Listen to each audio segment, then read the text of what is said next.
Las Cruces is growing in popularity for older residents and public transportation is gaining traction. We'll focus on senior programs and Roadrunner Transit in this episode of ASTA.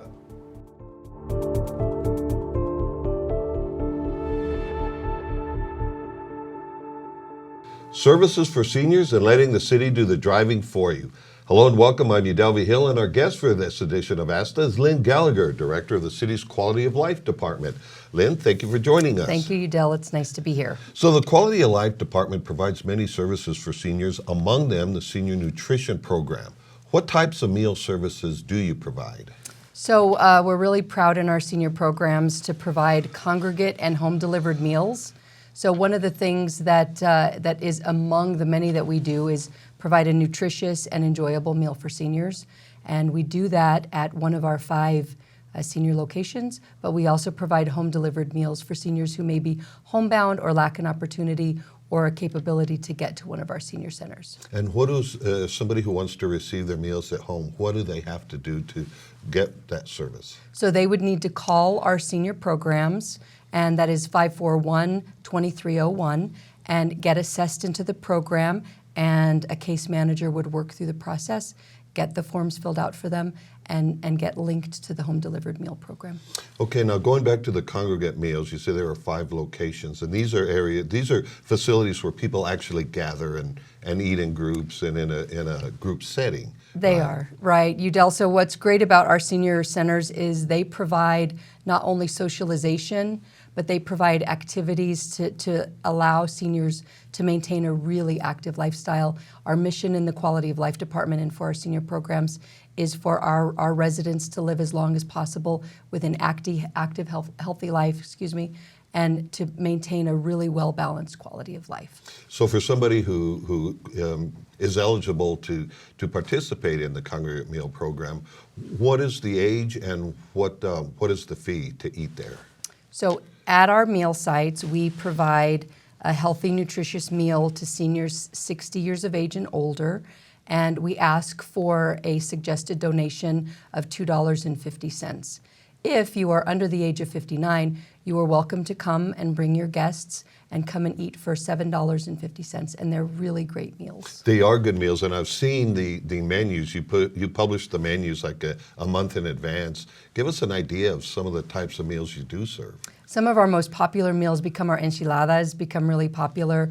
People like lasagna, spaghetti. We have salads. We provide a well-balanced, full spectrum meal for all of our seniors: fruits, vegetables, healthy starches, and good protein.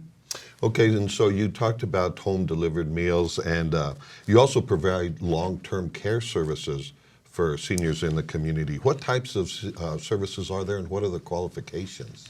We do. Our senior long-term care programs include things like case management. So this is working with our senior residents to link them to the services and supports that they need to maintain their activities of daily living. We also provide respite care. Respite care is a service that we provide to allow for a caregiver and others to have a little bit of a break while we provide someone to come in and spend some time with our senior participants.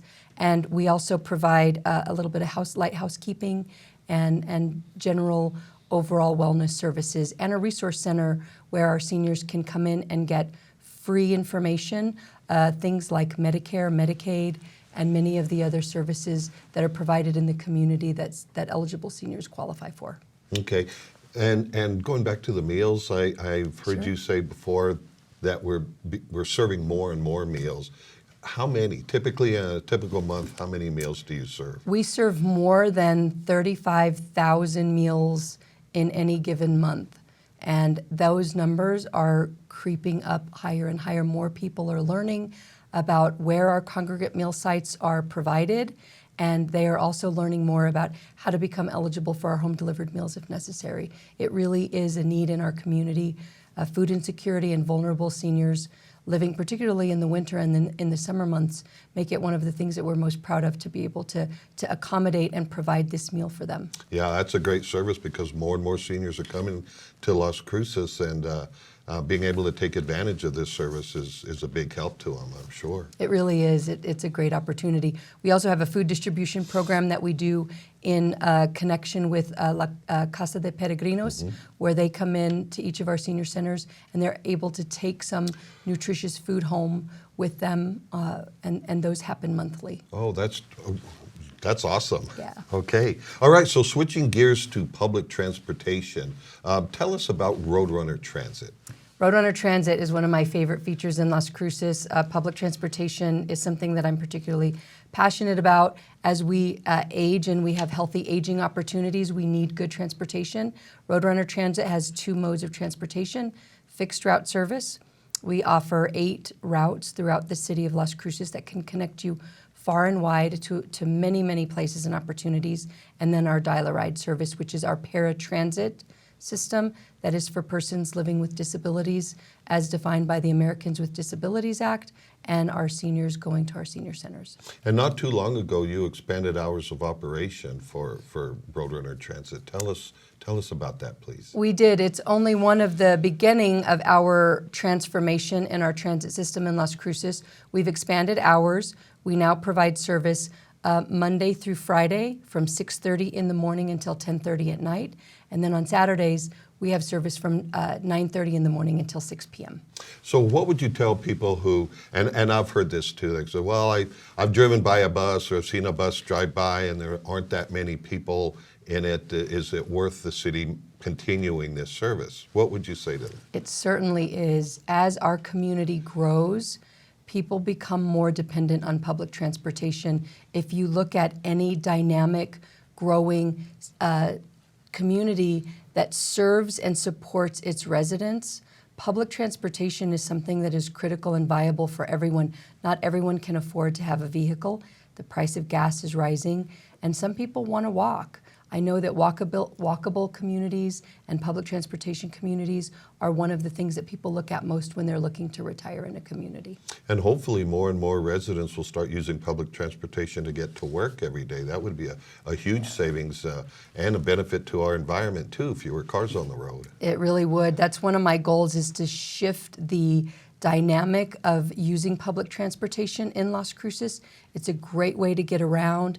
You can easily link to so many different things, including our libraries and museums, the universities, the community colleges, many, many businesses throughout the community. It's a safe way to drive. If you're going out drinking one night and you want to go out and spend time with your friends, rather than risk getting a ticket, I much prefer that you use public transportation. And it's so easy to link you to downtown. There's so many things going on Main Street, and our bus system is one of the best to get you there. And even the mall, right? And It'll the mall, take you to that's the right. mall. That's right. Avoid the parking. Avoid the hassle, avoid the gas, avoid all those parking restrictions, and just take the bus. And another feature, and this isn't anything new, but the buses have bike racks on the front, right? So if you need to ride your bike to the nearest bus stop, you're able to take the bike with you. You are. It provides so many opportunities. They also all have wheelchair lifts. So if you are in a wheelchair, our fixed route service is really a great accommodation for anyone in need of services. And tell us about Google Maps and how you're able to plan your trip using Google Maps. So easy, point and click, go into Google, go to Google Transit. All you have to do is put in your destination, where you're going and where you're starting, where you're originating from, and where you're going to.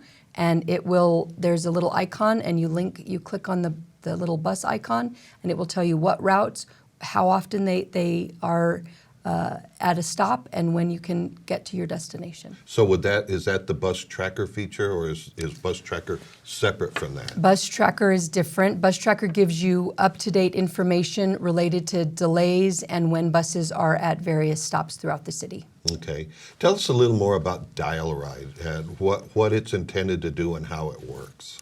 Dial-A-Ride is our paratransit transportation system, and that is authorized under the Americans with Disabilities Act to provide on-demand transportation to our residents who are living with a disability or who are, as defined by the Americans with Disabilities Act. We have also expanded that service to allow for senior transportation going to and from senior centers. Okay. Well, you've covered the services that we provide for seniors and public transportation.